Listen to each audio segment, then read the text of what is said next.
Olá! Hoje a gente vai dar uma olhada mais a fundo nos argumentos de um sermão do pastor Ailton Santana. O tema é a possibilidade de libertação da homossexualidade. Tudo isso sob uma perspectiva cristã evangélica bem específica. E é exatamente essa pergunta que o material que a gente está analisando busca responder. Então, vamos mergulhar passo a passo na lógica que é apresentada para chegar a uma conclusão. Para começar, é importante entender como o tema é apresentado. A ideia não é partir de uma condenação, sabe? Mas sim de uma resposta a uma pergunta. A afirmação é que o ponto de vista que vamos ver é bíblico, e não algo restrito a uma igreja ou denominação específica. Ok, então para construir esse raciocínio, o primeiro passo é estabelecer o que a Bíblia diz sobre o comportamento homossexual, sempre claro dentro dessa perspectiva. E aqui está o ponto central. O argumento é que o comportamento homossexual é definido biblicamente como pecado, ou seja, é visto como algo inaceitável diante de Deus e entra numa lista ao lado de outras ações consideradas pecado. Mas em que se baseia essa afirmação? Bom, o pastor usa principalmente dois textos do Novo Testamento para apoiar essa posição. Vamos ver quais são. O primeiro texto vem do livro de Romanos. A interpretação apresentada aqui é que essa passagem descreve as relações entre pessoas do mesmo sexo como algo contrário à natureza, como um erro. A segunda referência vem de 1 Coríntios, e aqui a ideia é apresentar uma lista bem explícita de comportamentos que, segundo essa visão, impediriam alguém de herdar o reino de Deus, e a prática homossexual estaria incluída nessa lista. Ok, então depois de definir o que seria o comportamento, a discussão avança para explicar de onde ele viria. Qual a origem disso, segundo essa linha de pensamento? E a resposta aqui é bem específica. O argumento é que a raiz do problema não é nem biológica, nem psicológica.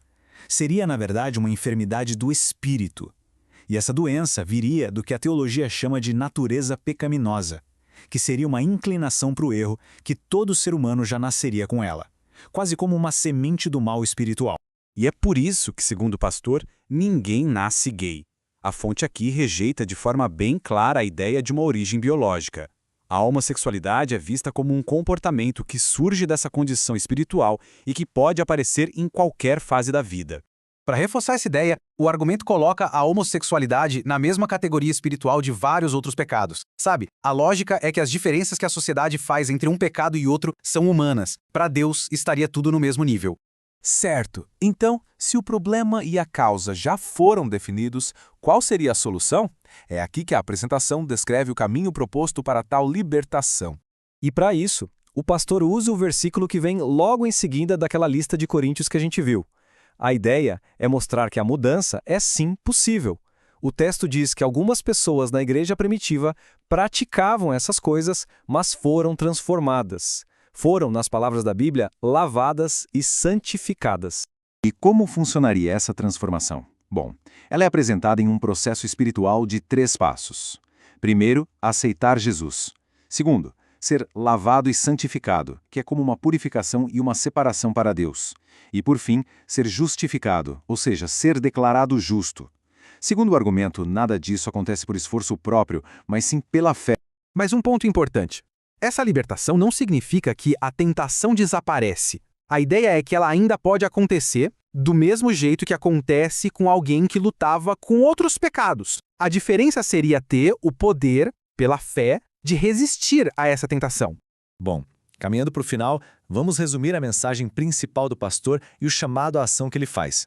O argumento final é bem direto. Se a origem da doença é espiritual, a cura também tem que ser espiritual. Como a raiz do problema seria tal natureza pecaminosa que afetaria todo mundo, a solução também teria que vir de uma fonte espiritual. Nesse caso, só Deus poderia realmente libertar uma pessoa. E para fechar, o pastor deixa uma mensagem de esperança, mas também um alerta. Ele incentiva as pessoas a abraçarem o que é descrito como o plano de Deus, que envolveria essa libertação e um modelo bem específico para os relacionamentos humanos, de um homem para uma mulher. No fim das contas, o que a gente vê aqui é uma estrutura de pensamento onde uma transformação pessoal profunda está totalmente ligada a uma crença espiritual. Isso levanta uma questão bem mais ampla, sobre qual o papel que a fé desempenha na identidade e na busca por mudança de uma pessoa.